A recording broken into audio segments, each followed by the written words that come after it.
बारामती पोटनिवडणुकीच्या प्रचाराचा धुरळा आता अंतिम टप्प्यात आहे आणि उद्या दुपारी 2 वाजता महायुतीची भव्य सांगता सभा पार पडणार आहे। बारामतीमध्ये उद्या मुख्यमंत्री देवेंद्र फडणवीस यांची तोफ धडाडणार आहे।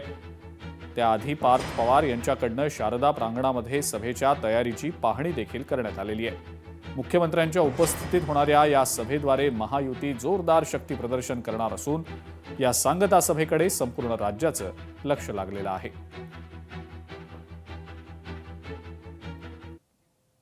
जयसिंगराव पवार यांच्या कुटुंबियांसोबत बोलताना आमदार रोहित पवार यांनी शरद पवारांसंदर्भात भाष्य केलं।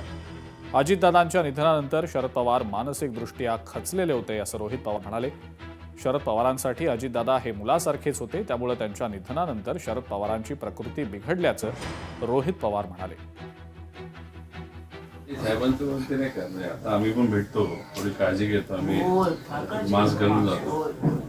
दुसरं दादांचं झाल्यानंतर मानसिक दृष्टिकोनातून ते थोडे खचले होते, मुलासारखेच होते ना, आणि मग त्यात ते थोडंसं तब्येत डाऊन झाली। आणि मग एक फार महत्वाची आणि या वयात सहसा कोणी धाडस करत नाही ती ट्रीटमेंट करायची, ती ट्रीटमेंट आता साहेबांची केली, त्यात मी बाहेर आले। पॉवर स्ट्रॉंग आहे आणि 30 सप्टेंबर 2025 पर्यंत कर्ज घेतलेल्या शेतकऱ्यांना कर्जमाफी दिली जाणार असल्याची माहिती कृषी मंत्री दत्तात्रय भरणे यांनी दिलेली आहे। नियमित कर्जाची परतफेड करणाऱ्या शेतकऱ्यांना 50,000 रुपये प्रोत्साहनपर लाभ दिला जाणार असल्याचं कृषी मंत्र्यांनी सांगितलं। कृषी मंत्र्यांच्या अध्यक्षतेखाली 2026-27 खरीप हंगाम पेरणीबाबत राज्यातल्या अधिकाऱ्यांची बैठक झाली आणि या बैठकीमध्ये राज्यामध्ये सुमारे 145.20 लाख हेक्टर क्षेत्रावर पेरणीचं नियोजन करण्यात आलेलं असून 28.5 लाख क्विंटल बियाणं उपलब्ध करून देण्यात येणार आहे। शेतकरी काय आनंदाने त्याची बाकी जो पीक कर्ज घेतो ती बाकी किंवा कर्ज काढतो, तो काय त्याची भरणा त्याला तुम्हाला माहिती आहे की नैसर्गिक परिस्थितीमुळे त्याला ती भरता आली नाही आणि त्यामुळे त्याचं खातं हे थकबाकीत गेलेलं आहे।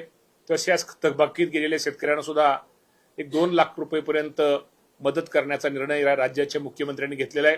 आणि कर्जमाफीच्या बाबतीत सुद्धा निश्चित प्रकारे लवकरात, आता तुम्हाला सांगायला हरकत नाही, ती माहिती जवळजवळ बऱ्यापैकी ही संकलित झालेली आहे आणि लवकरात लवकर या बाबतीमध्ये कर्जमाफी ही माझ्या शेतकऱ्यांना निश्चित प्रकारे दिली जाईल, हे आपल्या माध्यमातून मी आपल्या सगळ्यांना सांगतो।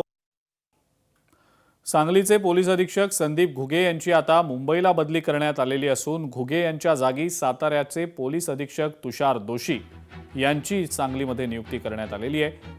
गृह विभागाकडून बदलीचे हे आदेश जारी करण्यात आले।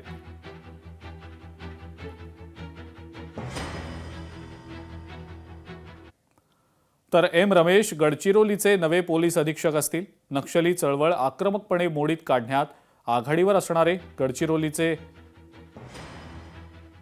पोलीस अधिकारी निलोत्पल यांची कोल्हापूरचे पोलीस अधीक्षक म्हणून बदली झालेली आहे। गेल्या 3 वर्षांपासून ते गडचिरोलीमध्ये कार्यरत होते।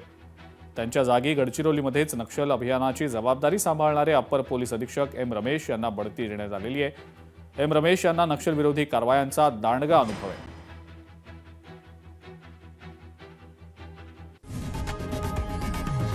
लोकशाही मराठी ऐका, पहा, जागरूक रहा।